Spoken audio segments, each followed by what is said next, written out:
All right, let's get right into it. In this explainer, we are going to dive deep into one of the most confusing parts of being human, our relationship patterns. We're going to look at why we make the choices we do, and more importantly, how we can actually start making different ones.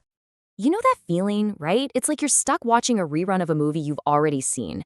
You know exactly how it's going to end, but for some reason you just can't seem to change the channel. Well, if that's you, you're definitely not alone, and there's a very real, very powerful reason why this happens. And this quote right here from therapist Lori Gottlieb really hits the nail on the head. This is the core idea we're going to unpack. We think we're in complete control, consciously choosing our partners. But the reality?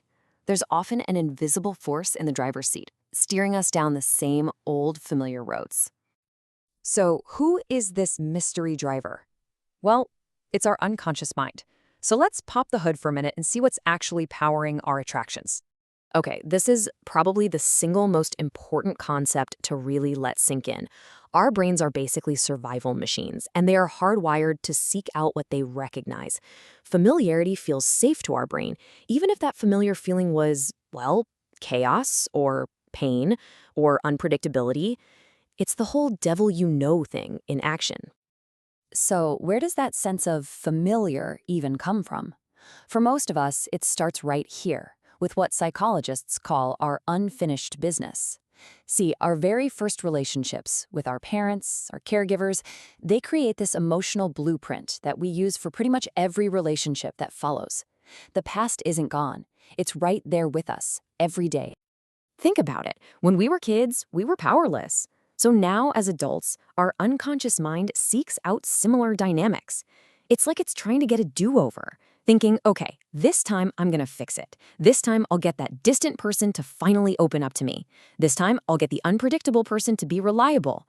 We're trying to write a brand new ending to this same old story.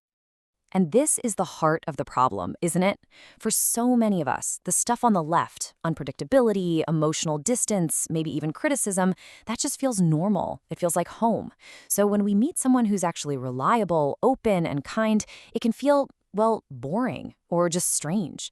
Because it's so unfamiliar, we literally don't have a map for it.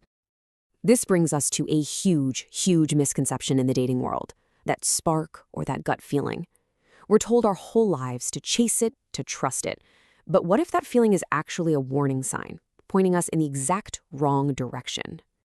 This is where we have to become detectives of our own feelings. That jolt of excitement, that intense chemistry you might feel, a lot of the time that's really just your nervous system recognizing a familiar pattern of chaos and going on high alert. True health, a real solid connection, that often feels like calm. It feels like peace. And for a long, long time, you might mistake that peace for boredom. So forget the checklist of what your partner should be for a minute. The most powerful compass you have is this one question right here. Not, are they exciting? Not, do they check all my boxes? But simply, how do I actually feel in my body when I am with this person? Do you feel calm? Do you feel safe? At ease? Or do you feel kind of anxious and on edge? Your body knows the truth. Now, just having this awareness is a huge first step. But how do we turn that awareness into actual action? Because, let's be real, understanding the pattern is one thing, but actually changing it, that's a whole different ballgame. You know, real lasting change happens in stages. It's a process.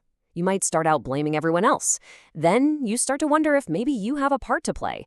Then you get ready, you take action, and you work to keep it going. It's not a straight line. You'll probably slide back sometimes, and that is totally okay.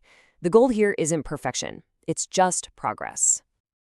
Okay, so what can you do right now, today? First, try experimenting with doing the opposite of what your old gut feeling tells you. If your instinct is to chase someone who's distant, just see what it feels like to pause. Second, and this is so critical, be kind to yourself. You wouldn't yell at a friend for messing up while they're learning something new, so don't do it to yourself. And finally, just take small steps. You just have to make one choice today that's a little different from yesterday. That's it. Ultimately, breaking these patterns isn't just about finding a healthy partner. It's so much bigger than that. It's about choosing a bigger, more vibrant, more authentic life for yourself in every single area. Lori Gottlieb uses this metaphor that will just stick with you.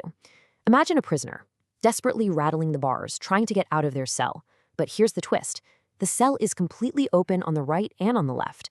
They could just walk out at any time. So why do they stay? Because the prison, as miserable as it is familiar. Freedom, on the other hand, is uncertain. This is the trade-off so many of us make without even realizing it. We choose the certainty of our misery, that familiar loneliness, that predictable disappointment, because it feels safer than the terrifying uncertainty of stepping out into the unknown, where literally anything is possible. And that really brings us to the ultimate goal here. It isn't about finding some constant state of happiness. The real prize is vitality. It's a life filled with energy and purpose and engagement, a life where you feel truly alive. And you get that by choosing the path that helps you grow, even when it's uncomfortable. So I'll leave you with this question to really think about. Take an honest look at your own patterns, not with judgment, but just with curiosity. Which one are you choosing? Because the moment you realize that you even have a choice, well, that's the moment you've already started walking out of the prison.